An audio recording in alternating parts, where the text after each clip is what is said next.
Nutrition in animal chapter 2 start करते हैं।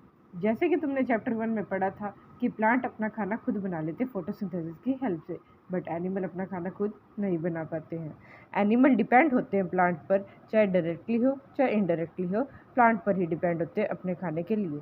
Directly और इनडायरेक्टली का मतलब, डायरेक्टली मतलब वेजिटेरियन जो मतलब डायरेक्ट प्लांट ही खाते हैं, और इनडायरेक्टली मतलब नॉन वेजिटेरियन जो क्या करते हैं, किसी को खाते हैं। जैसे मानो कि एक एनिमल ने गोट को खाया, तो गोट क्या खा रही है, प्लांट को, मतलब डिपेंड किस पे हुए, प्लांट पर ही हुए। इस तरीके से बात हो रही है। कुछ एनिमल क्या होते हैं, वो एनिमल और प्लांट दोनों को खा लेते हैं। सारे के सारे ऑर्गेनिज्म ह्यूमन को इंक्लूड करके फूड की रिक्वायरमेंट रहती ही रहती है, सबको खाना ही है। क्यों खाना होता है? उनकी ग्रोथ के लिए, उनकी बॉडी की फंक्शनिंग के लिए, और अगर कोई चोट वगैरह लग गई तो उसको रिपेयर करने के लिए खाना होता है।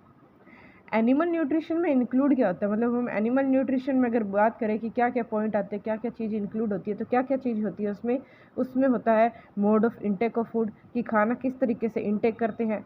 यूटिलाइजेशन इन द बॉडी के अंदर यूज़ कैसे किया जाता है, उसका यूटिलाइज कैसे किया जाता है। और न्यूट्रिएंट रिक्वायरमेंट, हम जो खाना खाते हैं, हम अब पूरी एक डाइट लेते हैं जिसके अंदर एक राइस होते हैं, दाल होती है, चपाती होती है। एक वेजिटेरियन मतलब डाइट की बात करें तो उसके अंदर हर चीज़ आती है, carbohydrate, protein, fat, vitamin, minerals, सब आता है। तो ये जो चीज़ें हैं डायरेक्टली हम क्या करते हैं, बॉडी यूज़ तो नहीं कर सकती, इसके लिए हमें डाइजेस्ट करना पड़ता है। ये जो कार्बोहाइड्रेट, प्रोटीन, फैट हो गए, ये कॉम्प्लेक्स सब्सटेंस है जिसको हमारी बॉडी, हमारे सेल डायरेक्ट यूज़ करके एनर्जी नहीं बना सकते। अल्टरनेट तो हमें क्या करना है, इसको खाना खाते हैं और फिर एनर्जी लेते हैं, तो सीधा तो कार्बोहाइड्रेट से एनर्जी नहीं बन सकती ना। पहले कार्बोहाइड्रेट को क्या करना पड़ेगा, डाइजेस्ट करना पड़ेगा। इतनी कॉम्प्लेक्स चीज़ को, इतनी बड़ी चीज़ को छोटे छोटे टुकड़ों में करना पड़ेगा।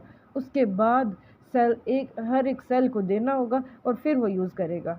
कार्बोहाइड्रेट, प्रोटीन, ये सब क्या है, एक बड़ी चैन होती है। इस तरीके से इनको छोटा छोटा कट किया जाता है डाइजेशन के अंदर।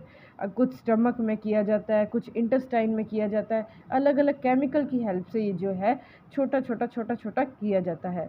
फिर इन्हें डाइजेस्ट करके जो हमारे को रिक्वायरमेंट है वो अलग करके ब्लड के थ्रू हर एक सेल को दिया जाता है।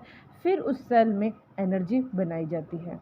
हर ऑर्गेनिज्म का जो फूड इनटेक करने का होता है, तरीका होता है, वो सब अलग अलग होता है। जैसे ह्यूमिंग बर्ड हो गया, बीज हो गए, वो नेक्टर लेते होते हैं। कैसे नेक्टर लेते हैं, सक करते हैं, चूसते हैं नेक्टर को। नेक्टर क्या होता है, जो हमारे फ्लावर होते हैं, फ्लावर के अंदर क्या होता है, कहते हैं फ्लावर के अंदर आते हैं ना बीज वगैरह, तो क्या आते हैं कि नेक्टर लेने आते हैं, केमिकल होता है वो लेने आते हैं, तो उस केमिकल को हम नेक्टर कहते हैं।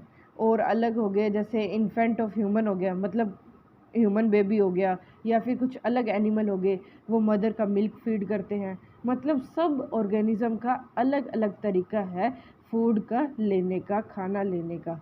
कोई नेक्टर ले रहा है, कोई मिल्क ले रहा है, कोई स्नेक है तो किसी और अदर एनिमल को खा रहा है, और कोई अगर पानी में रहता है तो छोटे फूड पार्टिकल अगर ऊपर तैर रहे हैं, ऊपर फ्लोट कर रहे हैं, तो उसको खा लेता है। मतलब सब एनिमल का, सब ऑर्गेनिज्म का फूड लेने का तरीका अलग है, सबका सेम नहीं है।